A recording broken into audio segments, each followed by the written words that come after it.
Do you want to earn more cash flow from the assets you've already got? Hi, I'm Sam Powell.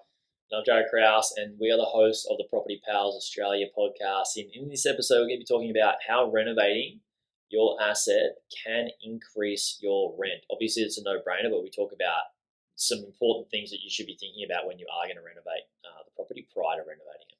Yeah. We also touch on your property portfolio growth strategies that you can help to increase your asset value and cash flow at the same time. Then we move into talking about something that I love, that I have coined, is the infinite loop of wealth between owning a business and also owning property or property portfolio, and how you can grow both portfolios at the same time. Yeah, with the I guess examples are always good. So we run through a few examples of what someone with equity can do and how they can spend it to increase their cash flow. And we move into talking about the importance of having the right people on your team to guide you through the process of increasing your cash flow and also helping you to grow your property portfolio without you taking on too much stress at the same time. Yeah, so before we get into this episode, look, I wanted to tell you that this podcast is not the only way that we can help you or your trust circle for free. We have our How to Maximize Your Borrowing Capacity mini course, so love for you to have a look at that and also share it with your friends and family so it can help them learn and grow too. So just head over to propertypals.au/resources and use this tool to buy a superior asset and achieve a better ROI. Welcome to Property Pals, the podcast where we share everything around how to build a property portfolio, from researching areas, financing, structuring, buying, selling, and reinvesting to live a life of financial independence.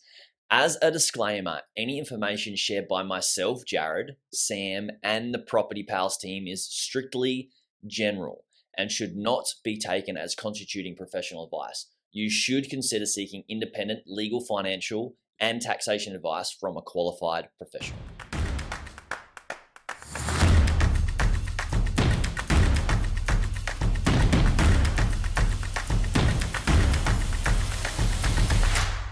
Increasing your cash flow without selling your property. How do you do it? What are ways to do it? What do I actually mean when I'm saying those words? So when it comes to, it's all around the borrowing capacity and lending, right? So there's certain ways, and in the previous pod we discussed ways to renovate your property to either sell or to increase your rents. So that's one way. Yeah, one way, renovate it, because that way it's a better property. And people are willing to pay more money for a better quality property. It's pretty simple, right? Yeah, and once you renovate it, you can increase your rent, or number two, you could sell that property and buy a better asset that does provide a better cash flow, I guess. Yep. In terms of like getting out of one thing and moving to another investment because of the opportunity cost of holding that investment that you've just done a renovation on. Yeah, and there's certain cycles in life where even selling down an asset, if that's the last thing you want to do is sell your asset, because that's increasing its capital value year after year. However, if you do sell down that asset, you're realizing that gain, that profit that you've got can be put into either offsetting another mortgage, so that's increasing your cash flow because you've got less debt. That can give you that freedom and flexibility to a strategy is you buy multiple properties, you sell a few down, and then you're done. There's your cash flow component because you've got less debt. So that's one way to increase your cash flow. Talking about renovating too, that's a one way to increase your cash flow. The other sort of more complex methods are you're doing that subdivision, so you hold that asset, you sell off the vacant block of land at the back, that gives you an extra couple $100,000. You use that to either offset further debt, or, as you said, buy another asset with a higher cash flow component. And with that subdivision, you could put a property on it as well if you have the ability to finance it, and there's ways that you could finance it with equity. Yeah. So you do the subdivision. You now have got two lots. You've increased that equity in the total property because you've a saleable asset. Instead of selling it, you then use that equity to help you build a house, and that's going to give you a rental income. So that's increasing your income, increasing your cash flow. there's some really cool little strategies around that. And then another part that we delve into, and the key here is to, by increasing your cash flow in the bank's eyes, you're going to have greater serviceability. So they're going to be able to lend you more money. Increase your borrowing capacity. Yeah, right? Increase your borrowing capacity. So you're less of a risk to them. And with able to increasing your cash flow, a key strategy that you use as you're growing a portfolio is to draw down upon the equity that's in there. So banks will look at your household income, your investment income, pull that together and say, well, based on these income streams, we're happy to lend you X dollars. So what some people do is, when I say don't sell your properties because they're increasing in value and you're doing nothing, that's that passive side of investing that we're all about. What you can do is, by increasing that cash flow initially, you might not have much cash in the bank after that renovation or subdivision or build, but you've got that higher cash flow coming through. You can then refinance that your whole loan structure. This is not financial advice, by the way. I'm going to throw that one in there. It's speak to your mortgage broker and your accountant, they're licensed professionals. It's just general advice that I've come across in my years of doing this. But what you're essentially doing is using that cash flow to pull equity out, and that's going to give you a lump sum of cash essentially. So if you, as an example, you've got $800,000 in debt, your on cash on your portfolio, your cash flow can now help justify up to $900,000 in holding debt. So you can refinance that. You pull that $100,000 out. Essentially, you're paying the debt now on $900,000 from a cash flow perspective, which is a really important thing because there's pros and cons to drawing equity out. Yes.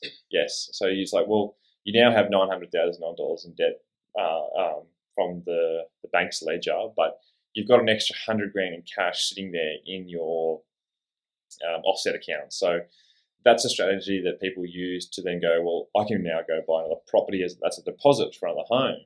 Mm-hmm.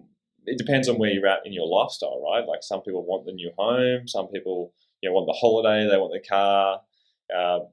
Biggest issue with those things is you're pulling money out. It's like your future money you're pulling out. If you're putting that into a depreciating, some call it asset, I call them liabilities. Like a car. You're basically, I guess, if you go and take $100,000 out and you're also buying a $100,000 car, you're basically getting finance for a car. Right? Because that $100,000 is going to get added to your mortgage, so you're basically getting finance on a car. It's not like I'm just pulling out cash and I'm buying this with just cash. Like, well, no, you've put that you put that extra $100,000 on your mortgage, which you'd still need to pay whatever percentage of interest on that, right? Yeah, and then that doesn't go very far when you are buying a holiday. So you're buying a $30,000 holiday. Then you're financing a holiday with debt. Yeah. So you're actually borrowing from your future self to do those types of plays, and that's why if you're borrowing from your future self to buy an asset that appreciates in value and gives you good cash flow, like buying another investment property. That makes logical sense.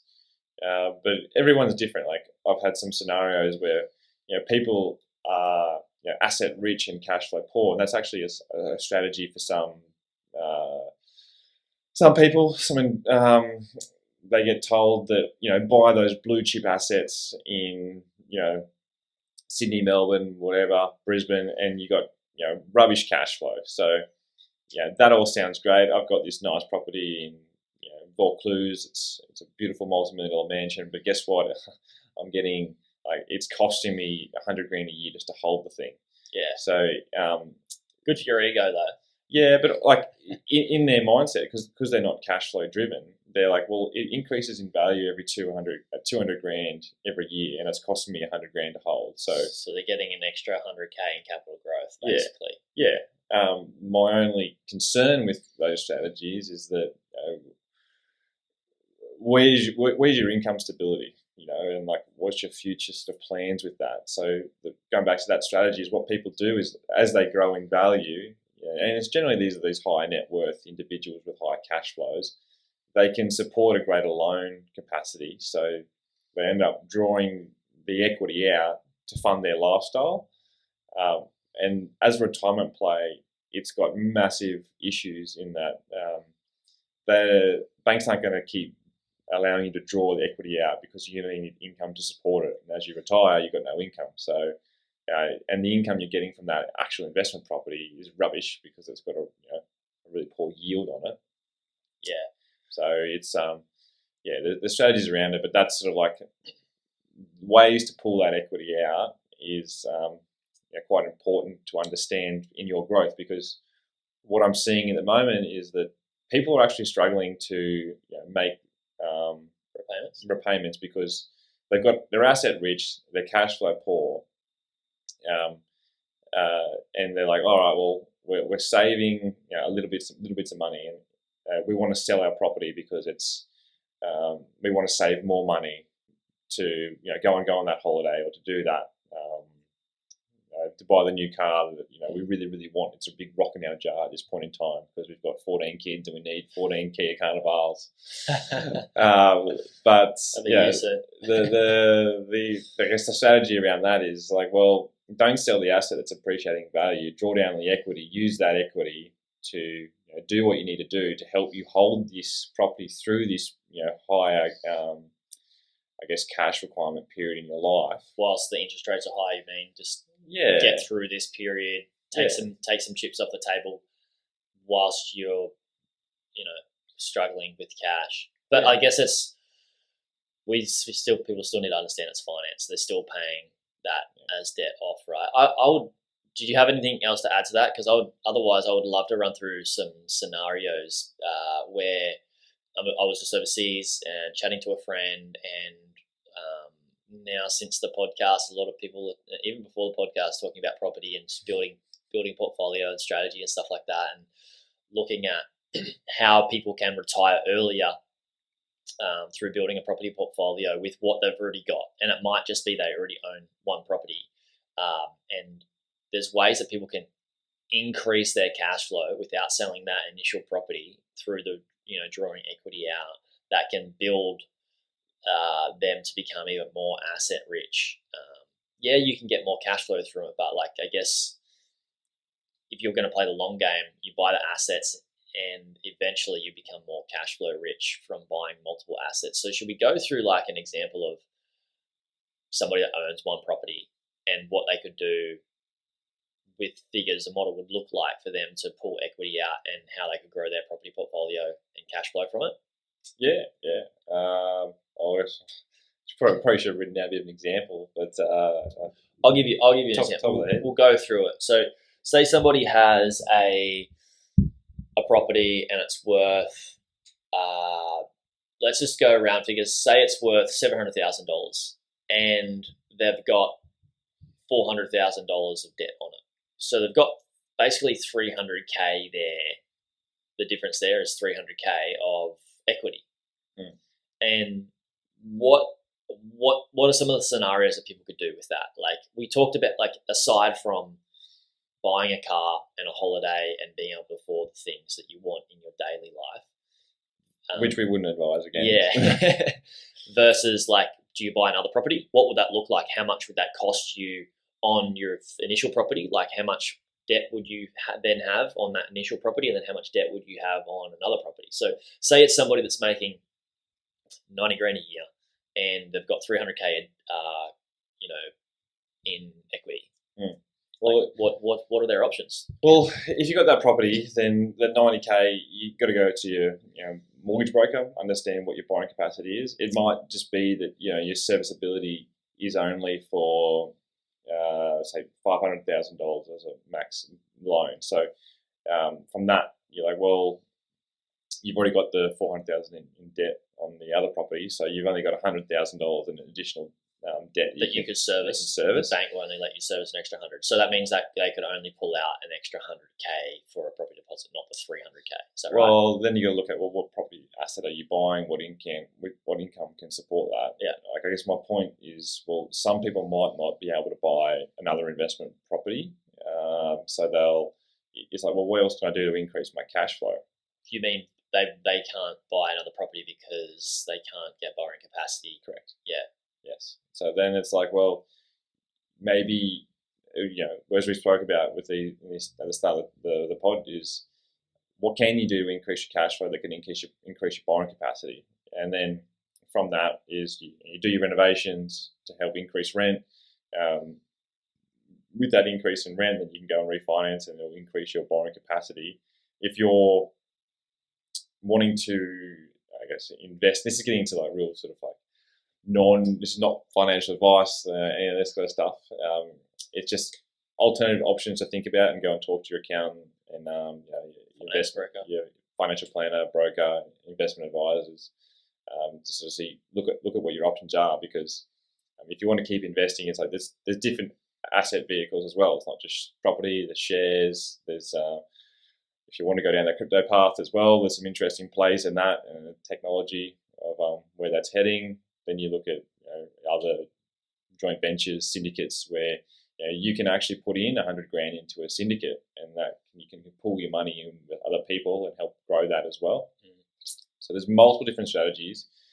The issue is that everyone's trying to take your money from you, and you need to get educated around each individual one and focus in on which one suits your strategy moving forward and your risk appetite, because you don't want to just trust someone to do the best thing by you. I say to people, if you don't understand it, don't invest in it. Yeah, you need to do your due diligence first. So, I mean, answer to your question is, like, if you do have that borrowing capacity where you go, well, you've got another couple $100 grand, say 300 grand in equity in that property, banks will only lend up to a maximum of 80% of the loan to value ratio from 90% if you're on your position and what you're buying. And that's why property is always very safe from that perspective, because people need to live somewhere. Safest houses, they say. And then you use that strategy and go, well, we're looking at a $300,000 to $400,000 property. We need to have a 5.5% gross yield on that property in order to make this deal work, to stack it up. So now you're starting to understand exactly what you're looking for, and then you go down that path of, well, what with those figures, what can I buy? And I can tell you, there's plenty of things to buy for $300,000 to $400,000 in good growth locations around Australia with good cash flow. So, yeah, with a 100K deposit, if you can get borrowing capacity for a 400K or 3 to 400K property, which means somebody could go away in that sort of situation, or maybe similar, could go away and purchase another property, which would increase their cash flow. Yes. Yeah. So it really just depends on, I guess, what their goals are, and having your eyes wide open too. Like, you can hold 10 properties in your portfolio. Well, at the moment with the new, I guess, APRA's changed all their regulations and rulings, so it is difficult to hold, say, 10 properties. So a lot of people go out there and tout, I've got all these properties. And you mean 10 in your personal name? Yeah. Okay. Yeah, you but generally it's different with different structures. Like, you get trusts, companies. So you get to the point, generally in your personal name, around 3, that you start to hit a bit of a barrier. But a barrier in terms of borrowing capacity, yes, right? Yes. Yeah, I think that's important for people to understand. Like, what's the barrier? Yeah, and then you get the different strategies where you're like, well, the barrier is because you don't have serviceability. That means cash flow coming through. So what can you do to increase that cash flow? But then some banks are just pretty much like, look, we just don't really. That's just not in our rules and regulations and our guidelines. You've got 3, that's it. And then you're like, okay, cool. What else can we do? Said trust structures, going into. Even if you turn around and say, I can buy this asset that's giving me an additional $1,000 a week in cash flow, some banks might be saying, well, I don't really care. You're still over leveraged for your PAYG income of 90 grand a year. Yeah. So then smart accountants, good accountants can give you the right advice, and then you can look at well, I'll have a separate entity own that, and I can still be the beneficiary of that cash flow, and then that's where you need to get into the weeds with your accountant around and your mortgage broker as a team to understand what those implications are and what the costs are involved. Luckily, we know an accountant that's also a mortgage broker that we're going to get on shortly. Yeah, I got some really good relationships that we've built over the years, like accountants, mortgage brokers, financial planners. Some are all where buyers agents. All they're not buyers agents, but got some really switched on people that, because they wear a couple of hats in the companies that they've set up and they oversee that. It's good to obviously have a chat to and leverage our contacts as well. Hit us up on email. Like email us and ask for a mortgage broker. What's our email again? hello@propertypals.au. There we go. There's a bit of a cheese little sprinkle on there. Yeah. So if you did, like the people that we actually use, like let us know if you want to know who they are, and we'll maybe do an email intro or whatever.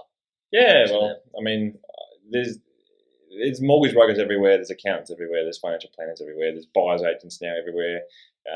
Some, as I always say, some are good, some are great, some are shit.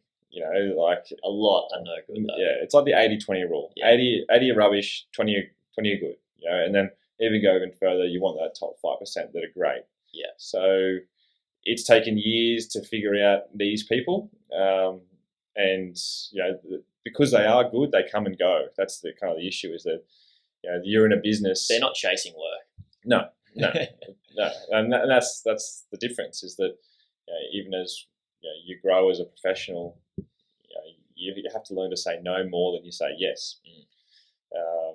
But that's sort of a little nutshell into increasing your cash flow, which leads to increasing equity and pulling out equity to help fund different ventures in your life. And even down Jaryd's route, is the cash flows in online businesses are so much greater than property, but then everything has a trade-off. I keep telling people it's risky. Online businesses are a lot riskier than property. Well, and that's it's the risk-reward ratio that all investors talk about. So the higher the risk, the higher reward you should be chasing. But then you need to sit down and be honest with yourself and say, well, if I put $100,000 into a business and it failed, what would that send me bankrupt? If the answer is yes, don't do it. Yeah, spot on. I'm a component of both, investing in both, because I call it the infinite loop of wealth, where if you invest in an online business, they can give you higher cash flow, even though it's got higher risk. That high cash flow can turn into a property deposit, and then you can roll that cash flow into a property deposit, and then you buy a property, and with that property as it grows, that's going to build out equity and or cash flow. And then you can take that cash flow and equity, and then you can use that to purchase another business or put it back into the business that you have, and you can have a high risk, high return asset with a low risk, low return asset like business to property. Yeah, and then you go even further into, the business route, and we should develop all these. They're all interconnected, because you have businesses that are lower risk that have higher cash flow than property, but they're quite safe once you know and understand them. That's why I say to people that if you don't understand it, don't invest in it. Yes.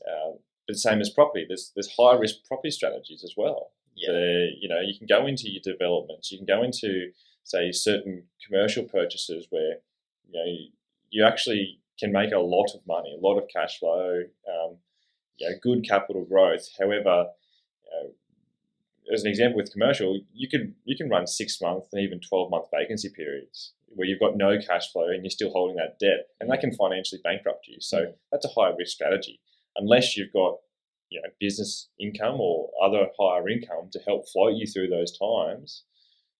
It's all a balancing project. So I guess that's that infinite loop that you talk about. Yeah, having that high income being put into low income good assets, and protecting yourself too. That's where the accountant comes out, where it's like, if you do, this is actually really evolving into something interesting. if one entity fails, say your business goes bankrupt, you don't want your properties to go to fall with it. It's protecting all through asset protection is super key too. Yeah. So I have a trust for property and then a different company, and it's very separate. So like if I get sued through or have something happen, liability thing happen within business, they can't come after my assets that are in trusts and stuff like that. Even though, guys, I've got insurance and I'm covered and you're doing the right thing. Never been to court and doing the right thing. I mean, it's still worth having those risks and like not having everything attached, right? Because if you buy all those, like you said, you could buy 3 in your personal name, and like you might be a plumber and something happens and you do some gas fitting on a house and it blows up, they could come after your 3 properties, right? Yeah, and then you don't know what the future holds. I mean, there's so many elements. Like, people over in America jump in front of cars to sue people. Like I know that this is far-fetched sort of stuff, but like literally when we were over there, like they drive. If you're standing on the side of the road, people actually and let's say it's a 60 mile an hour, not 40 mile, like 40. 50 k's or something like our speed. They actually slow down to a point where I remember that. They're anticipating you to jump in front of the car and and we're getting pissed off because we're like, hurry up, I need to walk. Yeah, get past. We want them to go past so we can and it's I guess the rise of that no win no fee lawyer is just really been a real it's like that evil side of the world that is toxic. So I think we're pretty good in Australia compared to America with that stuff. So sticking on the theme with getting maximum cash flow without selling your property, we did talk about obviously the renovations. Like you can increase your rent, right? You can add a dwelling, you can subdivide, and then you can also draw equity out, which could also be put in towards a renovation that could increase rent as well. Are there any other ones that you can think how can we increase, and if even it's not just one property, how can we increase cash flow for multiple properties in a portfolio? So I mean, say depends on your lease agreements. So residential, if the tenants are it's a gross lease, which means they just pay you a rent. So there's a few dual occupancy properties that we look at for clients where the tenants just pay you pay $600 a week. I was going to say 500, but 600 sounds better. And you just pay that. We pay electricity, we pay water usage. If you're paying electricity usage, chuck some solar panels up there. Yeah. That'll decrease your costs, so increase your cash flow. Depends on where your assets held too. I mean, billboards are a classic thing where you can actually construct them, have different income streams. With commercial, I mean, you can rent out your office, your roof space. You can build in mezzanine floors to increase your net lettable area. There was, that strategy around putting ATMs in to certain commercial properties. All right. But, I look at the future and go, how long are we going to need cash for? Whether you believe it or not, there is a massive push towards digital, currencies because it's easier for the government to track, and they want that for simplicity purposes and taxation. Fortunately, we've got to play to their rules, so I don't see that as a viable long-term strategy. Yeah, I agree. And then we also touched on this. We could just touch it on briefly in this pod. We talked about it on the last one. With a residential property, can you turn it into a dual occupancy that could increase your cash flow? For example, you've got a $600 of rent for one, occupancy. Can you turn it into a dual occupancy or 3 or 4 or 5, depending on the zoning, where how many occupancies you can have within one dwelling that are self-contained and increase cash flow that way, which could be a pretty awesome way to go. Yeah, so there's granny flat plays as well. So a typical granny flat at the time of recording, August 2023, you're looking roughly around $200,000 for a granny flat to to be Yeah. built on your property. So you look at that and go, well, if I can get $350 a week out of that, I'm just doing the figures right here, over a $200,000 purchase, $350 to So 18,000 18,000 a year divided by 200,000. That's a 9.1% return on your cash. So you go, well, where else can you find a 9.1% return? It's also going to increase the value of the home. My other sort of guidance around that is be careful of your property, because if you're hindering the main dwelling, it also reduces the value of that main dwelling. So corner lots are great for bunny flat plays. Your internal lots, not so much. Another one that I just thought of now is a friend of mine. How they increase their cash flow is they live in their property, but they also rent out a room and a part of their property to Airbnb, which can be a really good way to increase your cash flow. And I thought about that as well. Like in Palm Beach, should I buy a 3-bedroom place and like live in 1 bedroom and have an office, and then rent out a lower level Airbnb, which could basically come close to covering rent or most of the mortgage? Could be a good way to increase your cash flow as well, Airbnb. Yeah, just know what you're getting into. If you're generating income out of your principal place of residence, there's taxable events in the future, so talk to your accountant. And the zoning as well. Dad was saying that some places in Palm Beach, like south of I think it may be like 20 or 21st or 19th Ave, you can rent to short-term stays like Airbnb, but north, like where he lives, they can't Airbnb in his building, which is, you got to do your DD and all this stuff too. Yeah. So different complexes, like there's the strata and the body corporate side, but they don't approve it. But yeah, there's a lot of complexities. But you think outside the box and just work smarter, not harder. We're in a massive, housing shortage in Australia, and I can't foresee getting any better anytime soon.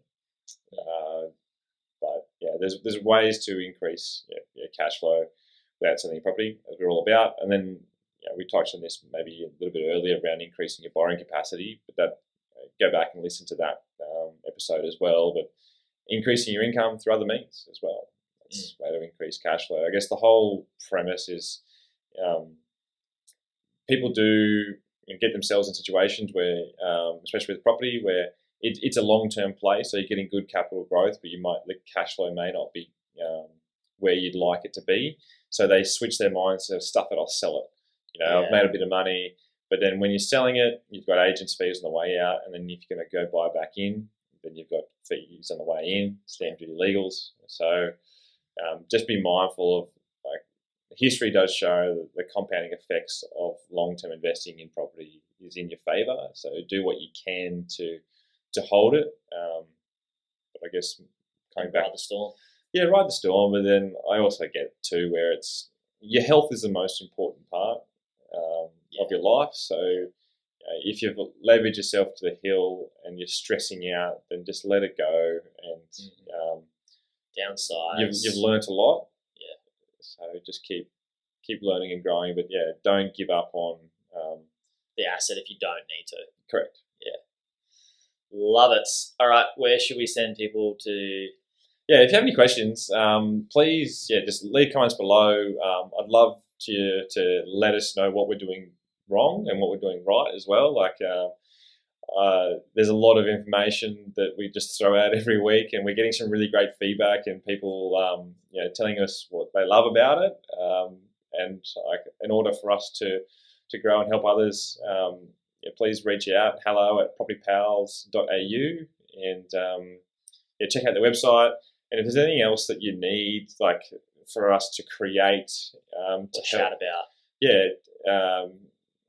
just let us know. If you've got a scenario of where you're at in your property portfolio or one property and you're thinking about a few different things, maybe we just use that as a case study and an example that we can help people with. Send it through and we'll break it down. More than happy to try and help the community as we grow. As you can see, we're pretty passionate about it, and we're very grateful to be where we are. So in order to help us, fill our cup, it's kind of at that stage where you get enjoyment out of helping people. So definitely. Hopefully you're enjoying our sultry voices in this microphone each week. I guess we should get you guys to hit the subscribe button as well. And if you are enjoying this pod, or there is a previous pod that you have enjoyed, please do share that with somebody that is either owns a property or is thinking about buying a property, or has a property portfolio and wants to grow that. Hopefully we can help more people. And yeah, we'll chat to you guys soon.